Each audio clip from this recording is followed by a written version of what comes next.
ഒരു കിടലൻ സാധനം apple TV Plus വന്നിട്ടുണ്ട്, ധൈര്യമായിട്ട് കണ്ടു തുടങ്ങിക്കോ. പ്ലൂരിബസ് ആപ്പിൾ TV Plusൽ റിലീസായ സൈഫൈ ഹൊറർ ത്രില്ലർ സീരീസ് ആണിത്. വിൻസ് ഗില്ലിഗൻ ക്രിയേറ്റ് ചെയ്ത ഈ സീരീസിന്റെ ആദ്യത്തെ 2 എപ്പിസോഡുകളെ കുറിച്ചാണ് ഈ വീഡിയോ.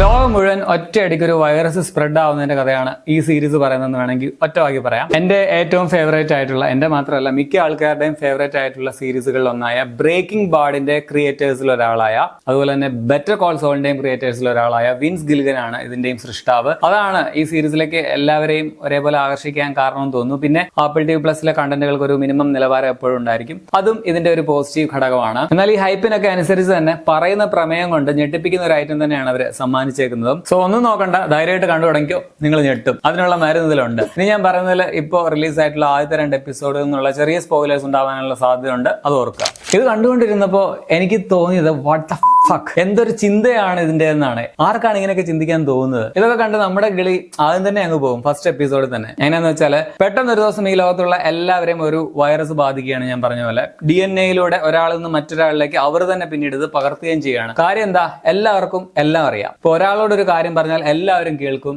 എല്ലാവരും അത് ചെയ്യാൻ തുടങ്ങും. അതായത് ഇപ്പോ ലോകത്തുള്ള എല്ലാ മനുഷ്യർക്കും ഒരേ മനസ്സായി പോയാൽ എന്താണ് അവസ്ഥ? എല്ലാവർക്കും എല്ലാവരുടെയും രഹസ്യങ്ങളും അറിയാം. അപ്പം അതിന്റെ ഒരു ഭീകരാവസ്ഥ, അതൊക്കെയാണ് ഈ സീരീസ് പറയുന്നത്. വൈറസ് അറ്റാക്ക് ആണെങ്കിലും ഒരേ സമയം നല്ലതും ചീത്തയായിട്ടുള്ള വശങ്ങൾ ഇതിലുണ്ട്. നല്ല കാര്യം എന്താണെന്ന് വെച്ചാൽ ആർക്കും ആരെയും ആക്രമിക്കണമെന്നോ അല്ലെങ്കിൽ വിഷമിപ്പിക്കണമെന്നോ അങ്ങനെ ഒരു ചിന്തയൊന്നുമില്ല. അവർ മൃഗങ്ങളെ ഒന്നും കൊല്ലില്ല.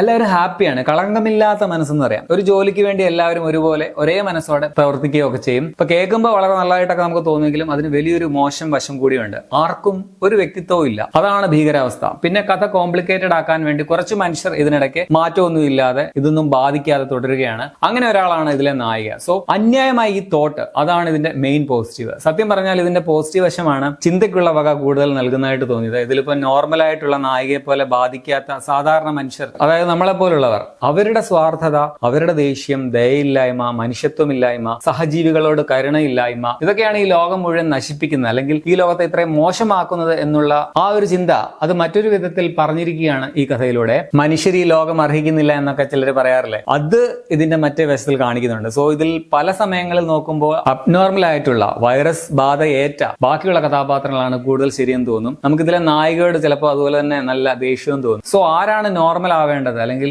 ശരിക്കും ആരാണ് നോർമൽ അല്ലാത്തത്, അങ്ങനെ ഒരു ബാലൻസ് ഇട്ട് ചിന്തിക്കാനുള്ള വക നൽകിയാണ് ഇതിന്റെ കഥ മുന്നോട്ട് പോകുന്നത്. സോ ആ ഒരു ഐഡിയയാണ് ഗംഭീരം എന്ന് ഞാൻ പറഞ്ഞത്. പിന്നെ ഇതിലെ സെൻട്രൽ ക്യാരക്ടറായിട്ട് വരുന്നത് റിയ സീഹോൺ എന്ന നടിയാണ്. ഡയറക്ടറുടെ തന്നെ ബെറ്റർ കോൾ സോളിലൊക്കെ അഭിനയിച്ച നടിയാണ്. കിടിലൻ പെർഫോമൻസ് ആണ്. ഇങ്ങനെ ഒരു അവസ്ഥയിൽ പെട്ടുപോയാൽ നമ്മൾ ആരായാലും എന്ത് ചെയ്യണം, എങ്ങനെ പ്രതികരിക്കണം, എങ്ങനെ ജീവിക്കണം എന്നൊന്നും അറിയാതെ പതറിപ്പോകും. സോ ആ ഒരു ക്യാരക്ടറിന്റെ എല്ലാ കോംപ്ലിക്കേഷനും അവരുടെ പ്രശ്നങ്ങളും ഒക്കെ ഗംഭീരമായിട്ട് പുള്ളിക്കാരി അഭിനയിച്ചിട്ടുണ്ട്. പിന്നെ ഇതിലെ നായികയേക്കാൾ എനിക്ക് ഇഷ്ടപ്പെട്ട കഥാപാത്രമാണ് സോഷ്യ എന്ന ബാധിക്കപ്പെട്ട കൂട്ടത്തിലുള്ള ഒരു സ്ത്രീ. നായികയുടെ സഹായത്തിനായിട്ട് ഒരു കൂട്ടുകാരിയായിട്ട് വരുന്നതാണ്. ഒരേ സമയം പാവം തോന്നുന്ന, എന്നാൽ ഒരു പാവം ജീവിക്ക് പോലും, അതായത് ഒരാൾ ജീവിതത്തിൽ വെറും പാവമായി പോയാൽ അല്ലെങ്കിൽ ഇതുപോലെ ഒരു അറ്റാക്ക് ബാധിച്ചു കഴിഞ്ഞാൽ അതെന്തൊരു ഹൊറർ ആയിരിക്കും എന്നുള്ളത്, ആ ഒരു സത്യം നമ്മൾ മനസ്സിലാക്കി തരുന്ന ഒരു ക്യാരക്ടർ കൂടിയാണിത്. അവരാണ് ഈ ബാധിക്കപ്പെട്ട ഗ്രൂപ്പിന്റെ പ്രതിനിധി എന്ന് പറയാം. കാരോലിന വൈഡ്ര എന്ന നടിയാണ് ഈ ക്യാരക്ടറിൽ വന്നിരിക്കുന്നത്. കിടിലൻ റോളും കിടിലൻ പെർഫോമൻസും ആണ്. നായികയേക്കാൾ എനിക്ക് ദേഷ്യം തോന്നി വേറൊരു ക്യാരക്ടർ, ഇതിലൊരു ഇന്ത്യക്കാരി, ഒരു ലക്ഷ്മി എന്ന് പറഞ്ഞ ഒരു ബോംബെക്കാരി വരുന്നുണ്ട്, പുള്ളിക്കാരിയോടാണ്. പിന്നെ വേറൊരുത്തനും ഉണ്ട് അതിനകത്ത്.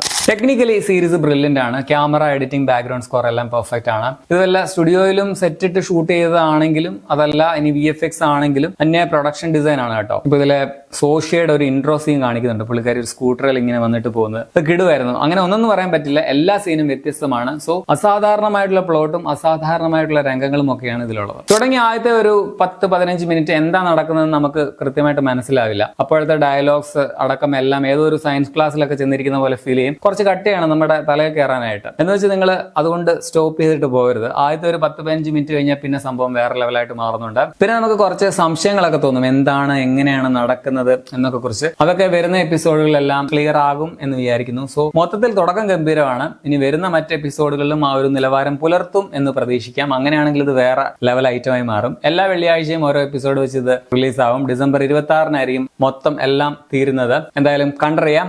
ഇതിന്റെ വിശദമായിട്ടുള്ള റിവ്യൂ ഫുൾ എപ്പിസോഡുകൾ ടെലികാസ്റ്റ് ചെയ്തതിന് ശേഷം ഞാൻ ചെയ്യുന്നതായിരിക്കും. അതല്ല ഓരോ എപ്പിസോഡ് ഒരാഴ്ചയും സെപ്പറേറ്റ് അങ്ങനെ ചെയ്യുന്നതിന് എനിക്ക് വലിയ താല്പര്യമില്ല. സ്റ്റിൽ വേണമെങ്കിൽ ചെയ്യാം. ഈ സീരീസ് ആപ്പിൾ TV Plusലാണ് നിങ്ങൾക്ക് കാണാൻ പറ്റുക. ഓരോ എപ്പിസോഡും 54 മുതൽ 56 മിനിറ്റ് വരെ ലെങ്ത് ഉണ്ട്. ഇംഗ്ലീഷ് ആണ് ഒറിജിനൽ ലാംഗ്വേജ്. വേറെ ഇന്ത്യൻ ലാംഗ്വേജിലൊന്നും ഇപ്പോൾ ലഭ്യമല്ല. ഇംഗ്ലീഷ് സബ്ടൈറ്റിലുണ്ട്. അപ്പൊ നിങ്ങൾ ഈ സീരീസ് കണ്ടു തുടങ്ങിയിട്ടുണ്ടെങ്കിൽ നിങ്ങളുടെ അഭിപ്രായം കമന്റിൽ രേഖപ്പെടുത്തുമല്ലോ.